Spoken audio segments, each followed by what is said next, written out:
searched the world, and it couldn't fill me. Man's empty praise, the treasures never enough. You came along, put me back together, and every desire is now satisfied here in your love. Oh, there's nothing better than you. There's nothing better than you, Lord. There's nothing is better than you. Yes, I know that it's true. I'm not afraid to show you my weakness, my failures and faults. Lord, you see them all, and you still call me friend. 'Cause the God of the mountain is the God of the valley. There's not a place your mercy and grace won't find me again.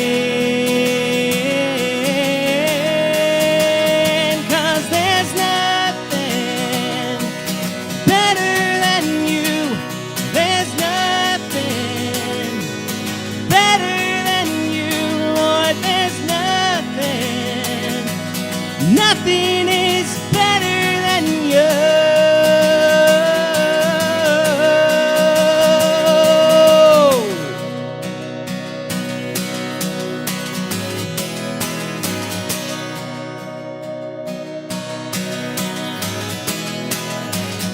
You turn mourning to dancing. You give beauty for ashes. You turn shame into glory. You're the only one who can. You turn graves into gardens. You turn bones into armies. You turn seas into highways. You're the only one who can. You're the only one who can. There's nothing better than you. There's nothing better than you, Lord. There's nothing. Nothing is better than you. Let's sing that one more time. Lord, there's nothing. Lord, there's nothing better than you. There's nothing better than you. There's nothing. Nothing is better than you.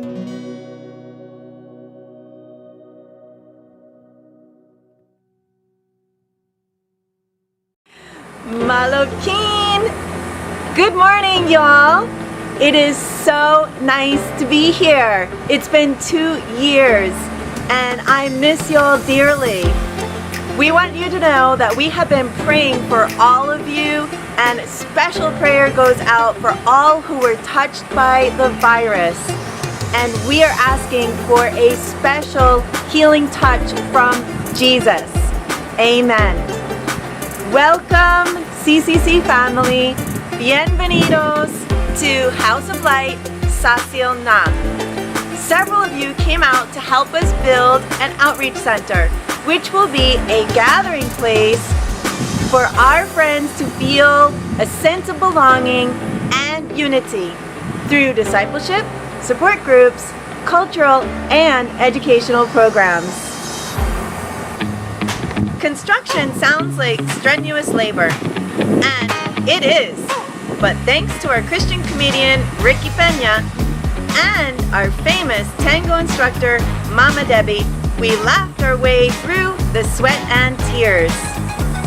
CCC brings hope to Ekpalam year after year, and now there's hope of a secure building where donations such as food and clothes will be stored until they are distributed. There's even a basement for gems. Notice the teamwork and unity that it took to carry 300-pound T-beams. Whoa! Take a close look. Is that Ricky Pena, local business owner, on the front line doing all the heavy lifting? Si, senor. But I think Alonso had the hardest job, pulling it up by a rope. Here, you can see how the blocks fit in like a puzzle. When energy levels went down, we exchanged physical tools for spiritual tools and visited some families in need of prayer. Juan was one of 5 chosen for the Compost Garden pilot program last year. He's very proud of his habaneros and has already begun trading for other vegetables. The barter system is back. Seeds are planted on missions and later watered. One pair of donated glasses opened the door for our friend to be prayed into the kingdom. Another worker had a motorcycle accident. We didn't want Aheo, who was looking forward to his 5th birthday, to be disappointed. So we bought Alonso's carved jaguar heads to help Dad buy food. Omar and our Christian friend, Feathers, brought lots of laughter to the party. That is what the Outreach Center is for. What you saw today are the results of CCC's past contributions and love offerings from individual people. But we still have to raise funds and complete building our House of Light. If you're interested in helping in any way, please grab a flyer from Eloise and stay in touch with us through Facebook. We can even Zoom with y'all from Mexico. Thanks to God's grace and all of you, we are reaching our goal together. God bless you. Dios Boutique.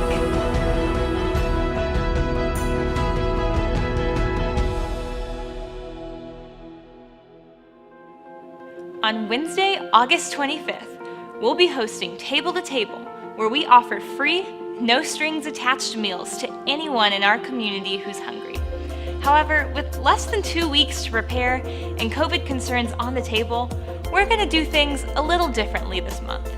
Instead of asking you to pick up groceries or help us prepare and distribute meals, we're going to be collecting donations to pick up frozen lasagnas and all the fixins. If you want to help us feed Gatesville this month, simply text Coriel to 833-477-6869, or just visit us online at coriel.church. And if you'd like to reserve a meal for someone and deliver it to them personally, you can let us know at Info Central or by emailing info@coriel.church. Thanks for being a part of Table to Table this month and for helping us support our community in a time of need. Well, in just the past 20 years, there has been a phrase that has been abbreviated to a word, and that word has grown so commonplace. It was added to the Oxford English Dictionary in just 2013. And that word is FOMO, which is short for the fear of missing out. How many of you have heard of FOMO before? Maybe you can type it or let us know in the chat. These latest dictionaries will typically and additionally define FOMO as a worried feeling that you may miss exciting events that other people are going to, especially caused by things you see on social media. So say someone's on vacation and you want to be on vacation, and you see they're on vacation, they're on your social media, and you start to worry over what you're missing out by not being there too. your friend from college, let's just say, is in a relationship now and you're not, and you go, oh, I want to be happy and in a relationship. Will I ever find love? And again, just simple social media examples of FOMO. But I started doing a little more digging into the genesis of this term because social media is not that old, and I discovered that FOMO was a phrase used before social media really even took off. And as far as I've been able to tell, it started sometime just after 9/11, when terrorists hijacked a plane and crashed it there into the towers there in New York City.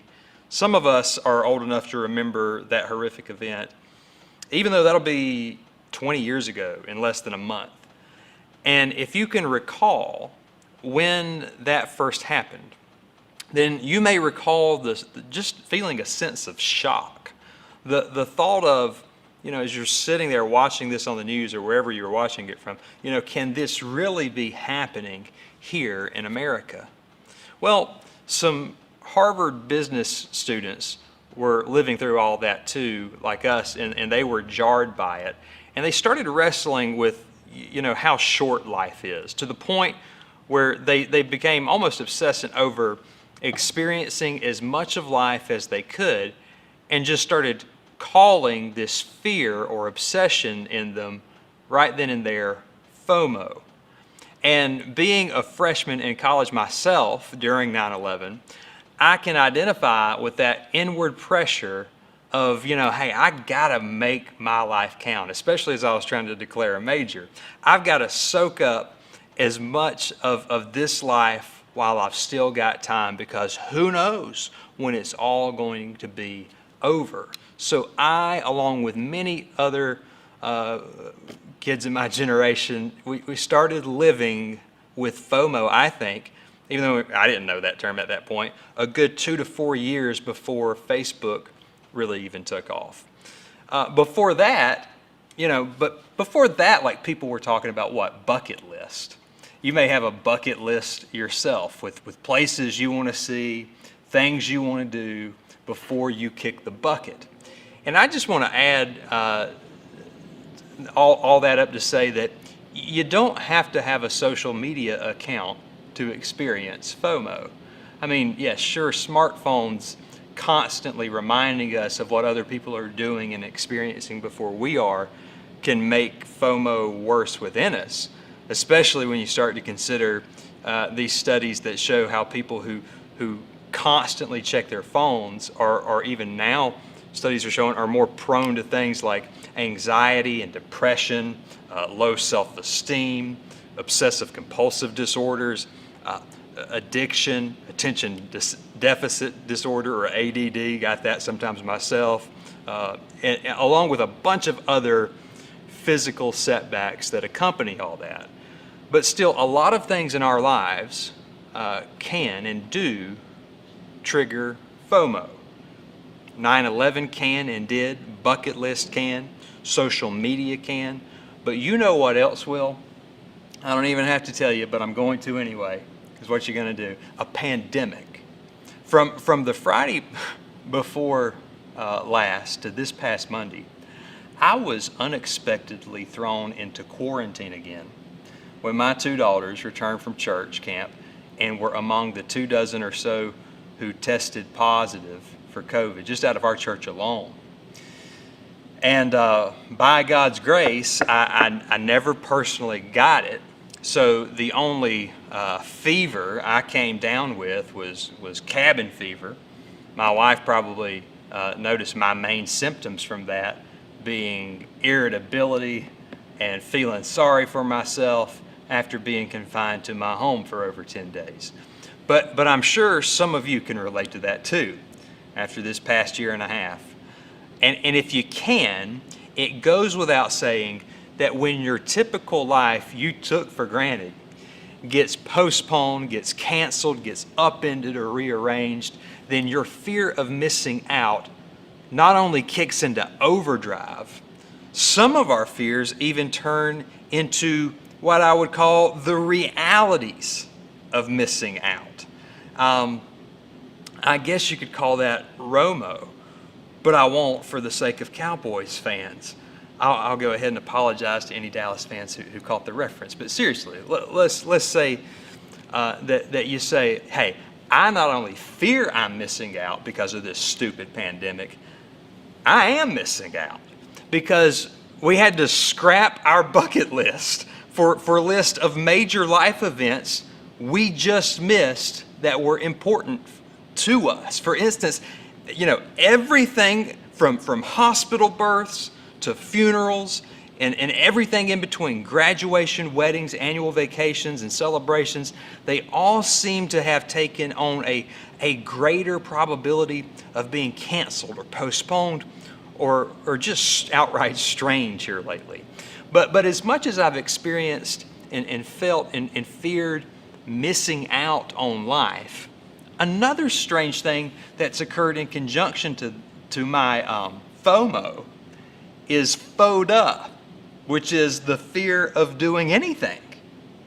So like for me, when I've been quarantined and longing to get back out in the community, in the back of my mind, I'm also thinking about how our annual family vacation to the beach in South Carolina is right around the corner. And while I don't want to miss out on important ministry opportunities here, I also don't want to do something to get sick and knock out my chance of sun and waves and good Southern cooking in Charleston, South Carolina, because let me tell you, it would be a tragedy to suddenly lose taste and smell in a place with shrimp and grits and low country barbecue. So I've got the fear of missing out and the fear of doing anything all simultaneously working within me. But enough about me, let's talk about you. Because I think all of us tend to lean towards FOMO or FODA in times like these. And you may be even weird like me and experience them both close together. Ask yourself, when on the spectrum of FOMO or FODA, where do I currently land? And then once you determine that, then let me ask you, what are you going to do about it? Because we all probably live with some degree of these fears more than we care to admit, yet still, do you honestly think living in continual fear of missing out or fear of doing anything is healthy for you? Is it sustainable? And do you want to continue operating at that level of whatever your FOMO or FODA currently is? And if your answer to all or any of those questions is no, then again, let me ask, how do you combat it? How does your FOMO or FODA get better? It sounds so strange saying this over and over. Do you just get off social media? Well, to some degree that could help, but will it solve it altogether? Because remember, I just told you folks were making bucket lists before Facebook and Instagram. So maybe checking things off the bucket list.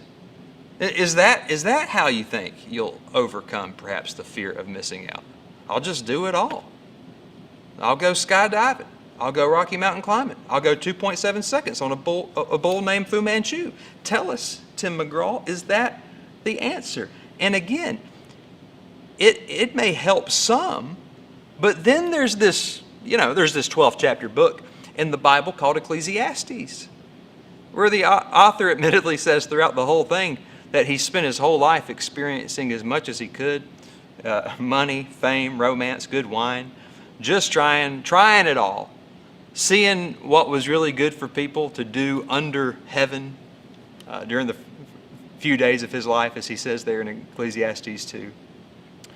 But a repeated conclusion he continues to arrive at as he does all these things is that the satisfaction he thought each thing would bring ends up not fulfilling him once he gets it or does it. Mostly everything the teacher in Ecclesiastes tells us is temporary. Problem is, I don't want to miss out on it, but even when I do get it. It's so fleeting. It's vanity. It goes up and vanishes like smoke. And none of us, none of it can really fulfill whatever it is that we're searching for and trying so hard not to miss. Plus, a lot of us don't really have a Solomon-like budget to do all the things the writer in Ecclesiastes tried. So we got to come up with a better way to deal with FOMO. For those who wrestle with FODA, I know at this moment, we'd all like to think that one day we're going to wake up and the world's going to be safer and we'll see more clearly to the point that we'll know exactly what to do and we won't fear doing anything. And that's a really nice thought, but it's not grounded much in the biblical narrative, which promises us that the clarity and the security we seek will not be totally realized until we see Jesus. Plus, let's just be honest with ourselves. Even before anyone could not blame, doing something on or not doing something on a pandemic, there were still people that weren't doing anything because they feared they'd miss out on something else. Like, think about it. Some people never get married, even when they got a good potential spouse before them who might actually marry them, because they fear there's someone out there who's better. Happens all the time. Some people never commit to a local church, whether COVID's happening or not. Although half the New Testament is written to local churches, because why? There's something else they don't want to miss out on a Sunday. Some people never follow Jesus in baptism, although Jesus commands it, because that would be publicly telling the world they're committed to following Jesus, and that could cost them something they're not ready to give up or they hope to do later. Maybe you're someone who says, hey, I'll get serious about Jesus after high school, after college, or after settling down with the family, because right now I just want to live my life. Don't want to miss out on anything. I want to sow my wild oats. Wouldn't want to miss out on that. You're only young once.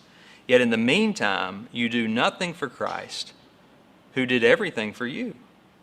All while the wild oats that were sown today produce a headache of a harvest tomorrow. You see, it's so easy to think that if we just get into a different habit or a different set of circumstances, just a different and better season, when all this COVID stuff goes away, that this FOMO or FODA will somehow just go away too. When the truth of it is, it never does. At least with that diagnosis and those shallow treatments. You got to get to the root cause of what's driving our FOMO and FODA. And you've got to treat that even if it means you're actually the one who has to be different. The Apostle Paul, in the writing of his letters, has been the one to help me the most with this. And you may recall a couple of weeks ago online, I preached a passage on how to tackle the anxiety dilemma based on the wisdom that he offers in Philippians 4. But I want to go back there again today to something he says a few lines later, which can help all of us here when it comes to FOMO and FODA. But before I read you what he wrote, let me just remind you of the context here. Paul is locked inside a Roman prison as he writes these words. Just think about that for a moment. And he was contained there on the inside as he writes this very personal letter to a church in Philippi. And based on what we know from Luke's writing and then Luke's storytelling in the book of Acts, and then Paul's own words, it seems that Paul had a connection with this Philippian church earlier in his ministry, and it seems to be a good church. It's probably one of the best churches Paul ever wrote to. A very loving and thoughtful church, even in the midst of outside pressures and persecutions that they would have been facing themselves. Those Christians in Philippi would not have had it easy as they tried to follow Jesus in their culture. But if there was one person in that moment who had it harder, it was Paul. And they knew that. And they evidently found various ways to encourage their old minister and pal, Paul. So if you ever read Philippians in its entirety, and it doesn't take long to do, you'll notice these ongoing themes of joy and encouragement and friendship centered on and around the common bond of Jesus throughout the entire letter. Paul considers the church at Philippi a place that is filled with friends who have labored beside him in the gospel and as he's in prison. I believe that as he writes this, he sincerely misses them. So it's no surprise to see him opening the letter with a word of gratitude for them. But he also closes with a more specific thank you for an undisclosed gift the church sent Paul while he was in prison. And based on the language he uses in Philippians chapter 4, verse 18, I assume they sent him some monetary gift through a mutual friend, a church member most likely named Epaphroditus. Why would they do that? Again, because they love him, they're concerned for Paul, he's in prison. I'm sure they've been praying for him all the time, especially, as he's in prison awaiting Lord knows what for his punishment. And then someone probably said, how about we not only support him spiritually, but tangibly? And they did. Now, I don't know how much it was they gave him, if it was a lot or a little. I don't know if Epaphroditus, snuck in a package for Paul, or if he was upfront about it, if he had to work it out with a Roman guard to deposit it in his commissary. But it had to move Paul a great deal, just like it should any of us, when we are blessed to find that there are people of God who not only pray for us, but are moved to action in looking after our own well-being. I remember a couple of years after Danielle and I got married, we were newlyweds and had to move, 500 miles away from our South Carolina home to Kentucky. And just trying to follow what God was calling us to in ministry. And we were poor. I mean, we really, for the first decade of our marriage, we just lived paycheck to paycheck. And we worked like crazy, but God always took care of us. And my grandparents on my mama's side, who just modeled the love of Jesus for us, would call us every week from South Carolina, talk to Danielle and I and say, how y'all doing? Anything we can do for you? Do you need anything? And even though my grandma died in 2014, my 88-year-old granddad will still do that. Son, do you need it? No, I'm a grown man. I'm taking care of my whole family now. And the only thing I ever asked for them was prayer. Something, might be going on in my life. I'd ask them to pray over us for, because I knew I could trust them. I knew they'd faithfully pray for me. I never asked them for anything else. But one day they called me after I'd lost my job at the end of a month. At the end of a month, which means that's when all the bills were due, right? Meaning rent was due, got no job prospects where we were living at the time. And you talk about fear and feeling helpless. We were scraping together every, plan we could, having an impromptu garage sale, holding looking for a cheaper place to rent, and still realizing after all that we were $500 short of keeping a roof over our head. And I remember they called, how y'all doing? Anything we can do for you? Do you need anything? I told them, hey, the answers to those questions, not so great. Lost my job. Pray God will open another door. Of course, I was too prideful to ask for anything beyond their prayers.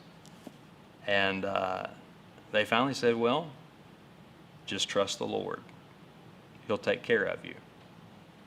Now, I don't know what happened in their little prayer meeting that night. They always had there in their living room. Whether they just talked to God or God talked back to them. But somehow they knew to stuff $500 in a card to us and send it to Kentucky, the very amount we lacked. So the gratitude you feel for people like that, in love with God, and a God who is that in love with you, it's almost too much. It's overwhelming. And certainly Paul felt that for the Philippians. It made a thank you card from prison turn into a 4-chapter letter that lasted 2,000 years now. Now, while Paul could have said simply, thank you for thinking of me and your prayers and the gift, sincerely Paul, and just left it at that, he doesn't, because he's Paul. and he just has to add this in the midst of all that. Look at Philippians chapter 4, verse 10. He says, how I praise the Lord that you are concerned about me again. I know you have always been concerned for me, but you didn't have the chance to help me. Not that I was ever in need, for I have learned how to be content with whatever I have. Now, I don't know about you, but when I read this, I tend to go, what's Paul doing here? He has to back up even as he says this to make sure that they know he's aware they're concerned for him even when he doesn't hear from them or get anything from them while he's been in a difficult situation. And then he admits to the fact that perhaps they couldn't have previously done as much for him because they've been in a difficult situation themselves. And no sooner than that does he seem to, then he seems to try to patch up how that thought could have been misinterpreted. He basically says here, but even if you would have never sent me anything through Epaphroditus and demonstrated kindness and generosity to me, he's basically saying, I would have been content anyway because I've learned to be content with whatever I have. And I don't know how that strikes you, but if I'm a Philippian and I'm reading that, if I gave my offering to bless him over in Philippi, I could just read that and go, well, if you've learned the secret to contentment in any situation, then how about next time I put money towards someone who hasn't learned that secret, like myself? But that's exactly the point that Paul is trying to make. That's the thing he's hoping to give them in return in their difficult situation. He's wanting to share with them, and now even consequently us, how we too can be content in spite of whatever is happening to us and around us or without us. He spells it out in verses 12 through 13 there. Look there. He says, I know how to live on almost nothing or with everything. I have learned the secret of living in every situation, whether it is with a full stomach or empty, with plenty or with little. For I can do everything through Christ who gives me strength. So many of you recognize Philippians 4:13, and as widely as that is quoted, it is wildly misunderstood and misused. I can do all things through Christ who strengthens me. Folks love to lift this out of the context I just informed you of today to mean just about anything they want, or to where it almost becomes like a proof text for the American dream or achieving, anything you set your mind to. Like, I'm 5'9", with a good pair of shoes on and can dunk on LeBron because Christ strengthens me. I'm in debt to my eyeballs, and I don't know how I'm going to afford this new truck, but it'll work out because I know Jesus. And I could go on, but you get the point. People will twist this basically to say, like, if I can think it or dream it, then I can make it happen with Jesus. But Paul's not saying that at all. He's not projecting on something he hopes to do or some better situation he hopes he can arrive at with Christ. He's saying, I've learned how to be content and satisfied and at peace in every situation and circumstance possible because of Christ and what he's already done in my life and what he's put here before me. Now, church, if you want to name and claim something, claim that. But my question, I guess, here is, can you claim that you've learned to be content in any and every circumstance? Can you claim that you've learned to be content whether a pandemic's happening or not? Can you claim to be content whether you're sick or healthy, or whether you're on vacation or at work, or whether business is good or bad? I mean, have you ever thought about what it'd be like to even look at the Apostle Paul, who wrote these words, sitting there in prison, they're put in prison for preaching the gospel and explaining to him why you aren't happy and content right now? I can't imagine looking at Paul sitting there and saying, Paul, the reason I'm not content and I'm not happy right now is because when I go in that store, they make me wear a mask. I'm so mad about who's in office right now, but maybe in 4 years, I'll be a more content person then. All while Paul's going, yeah, but I got to tell you, I've had to live under guys like Tiberius and Nero. Ever heard of them? They make your guys look like schoolboys with less checks and balances. Yet even as I'm in their custody, I've learned to be content. And listen, y'all, I'm not trying to trivialize your heartaches. Lord knows I have the capacity to complain as much as anyone. But if you are allowing these things to rob you of experiencing contentment, then you are trivializing Jesus and the full, abundant life he has come to offer you. Let me put it this way. If you can spend less time on your phone, scratch some things off your bucket list, get in a better set of circumstances at some point in the future, then hey, great, go for it. But an underlying reason our fear of missing out so often goes unchecked and uncured is because we fail to see what Christ is doing and has already done right in front of us. And the reason we get stuck in our fear of doing anything is because we have yet to believe there is nowhere we can go or nothing that can happen to us that will separate us from the love of God that is in Christ Jesus. Paul knew. He knew if I travel the world preaching the gospel, I'll be content because God is with me. If I'm free to do what I want to out there, I'm content. If I get locked up doing so, however, I'll be content because Christ is with me.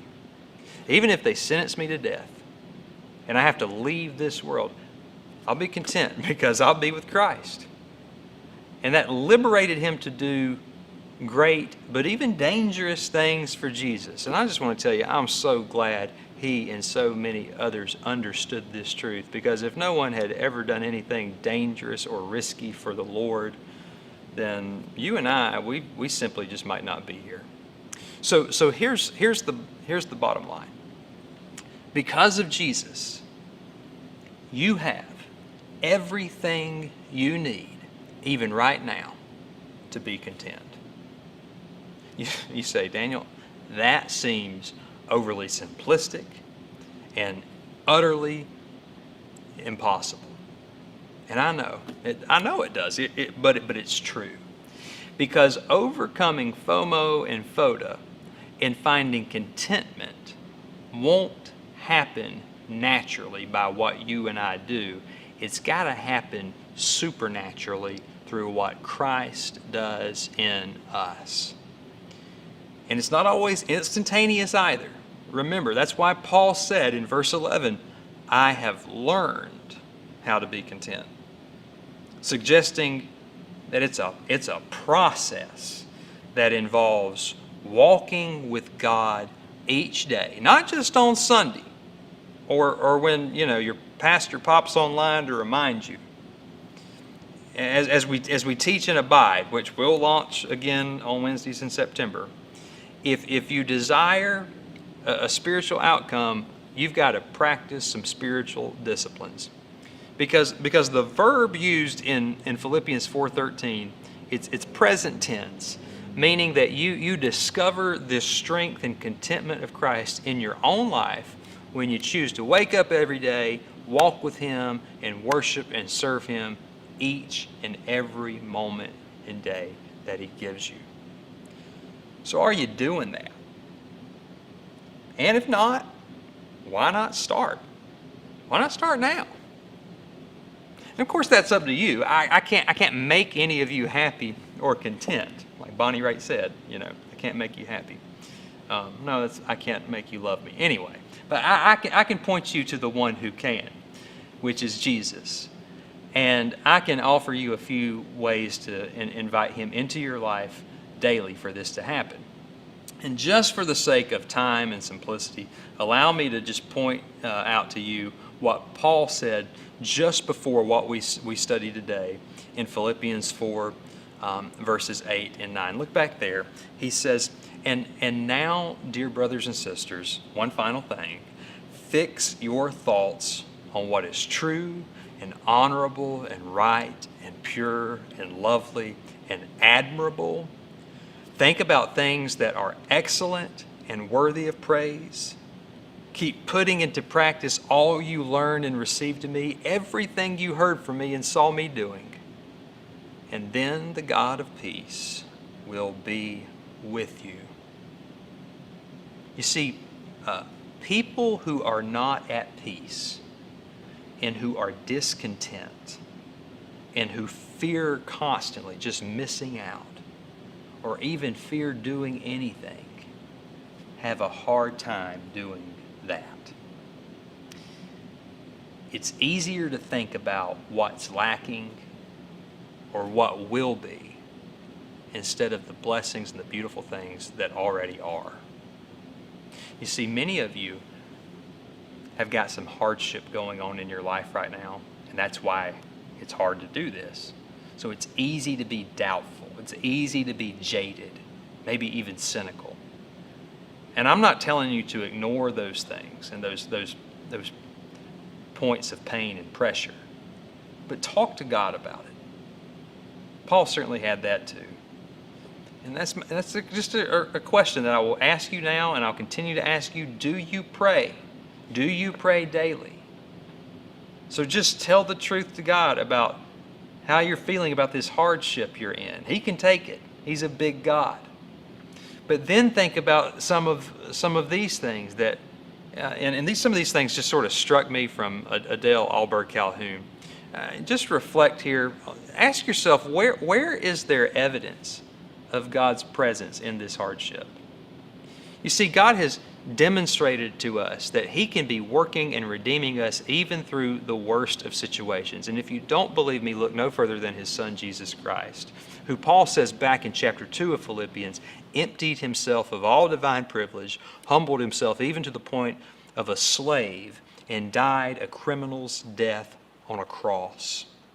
And if God could redeem us through that kind of suffering, then that same Jesus can meet us and redeem us in our own suffering. And then ask yourself, is there anything right now, I know there's a lot you complain about, but is there anything I can be grateful to God for?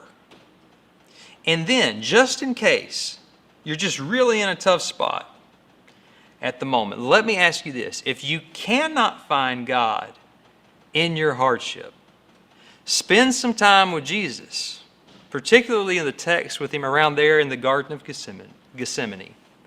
And ask yourself, what does he want to tell you there? And I believe through thinking through these things and reading God's word on these things and talking to God here and learning how to say thank you to God and others who are a blessing in our lives, and lifting your voice and worship and praise to God over all that he has done for you, all that's beautiful and good, that the strangest thing will happen. Even you and I might experience unexplainable peace and a whole new depth to the love of Christ's love and power and beauty and grace. And that's far better than FOMO. Leonard Griffith has an old book called This Is Living. And it retells an old legend of a wealthy merchant who had become compelled and fascinated by stories he had overheard about this character living in his time, known as the Apostle Paul, to the point that the merchant wanted to meet him so badly, he even traveled to Rome to track him down. And finally, the way the story is told, the merchant finds kind of a close friend of Paul's, a guy by the name of Timothy, and he arranges to meet with Paul when Paul is in prison. And as he steps into Paul's cell, his jail cell finally, the merchant was surprised to discover how old and frail Paul looked. Yet there was this strength and magnetism about the old man that was so unique. He couldn't put his finger on it. And he talked to Paul for a while, and finally the merchant left. And as he did, Timothy was outside the cell, and he said, "Hey, before I leave, thanks for setting this up, but let me ask you something. There's just something different about Paul. How's a guy his age, in that shape, in that place, seem so at ease with everything that's happening to him? What's his secret? I've never seen anything like it." To which Timothy says, "Oh, Paul's in love." The merchant laughed. He wasn't expecting that. Paul's in love? That guy's in love? "Yeah," said Timothy. "Paul's in love with Jesus Christ." The merchant scratched his head, said, "Is that all?" "Well, yeah." Timothy grinned. "That is everything." I hope and pray that you'll follow Paul as he follows Christ, because the more Christ is your everything, the more everything else falls in its proper place.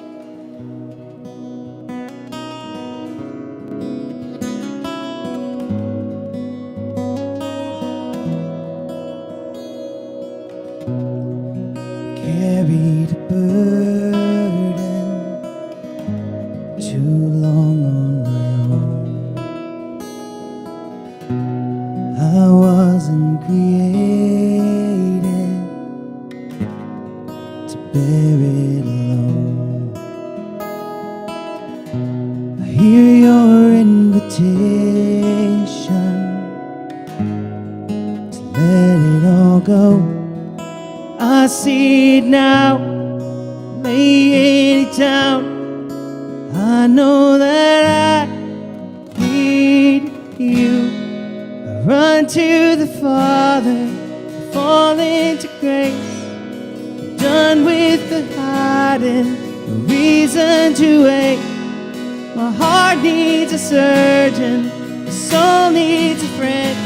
So I run to the Father again and again and again and again. Oh, oh, oh. You saw my condition, had a plan from the start. Your Son for redemption, the price for my heart. I don't have a context for that kind of love. I don't understand, I can't comprehend. All I know is I need you. I run to the Father, I fall into grace. I'm done with the hiding, no reason to wait. My heart needs a surgeon, my soul needs a friend. So I run to the Father again and again and again and again. Oh, oh, again and again and again and again. Oh, oh, oh, my heart has been in your sights long before my first breath. Falling into your arms is running to life from death.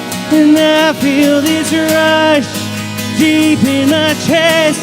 Your mercy is calling out. And just as I am, you pull me in.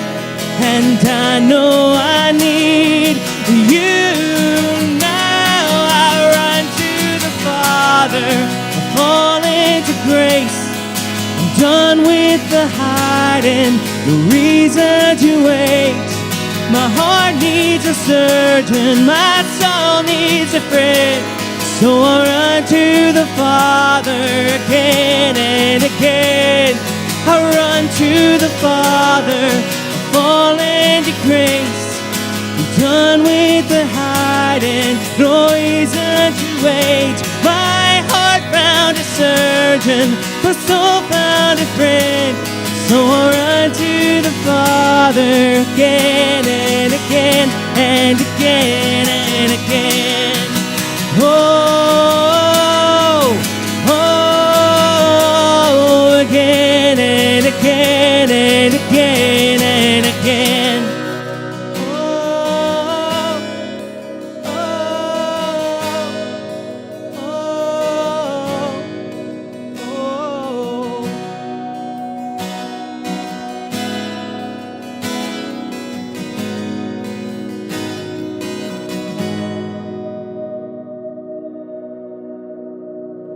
Thanks so much for joining us today, online church, and I just want to leave you with this benediction, this blessing, and may you receive it and apply it to your life. This comes from Psalm chapter 34, beginning in verses 8 and then going through verse 10. It says, "Taste and see that the Lord is good. Oh, the joys of those who take refuge in him. Fear the Lord, you his godly people, for those who fear him will have all they need. Even strong young lions sometimes go hungry, but those who trust in the Lord will lack no good thing." May the Lord fill you with goodness and joy and give you everything that you need, because he is your everything. And all God's people will say,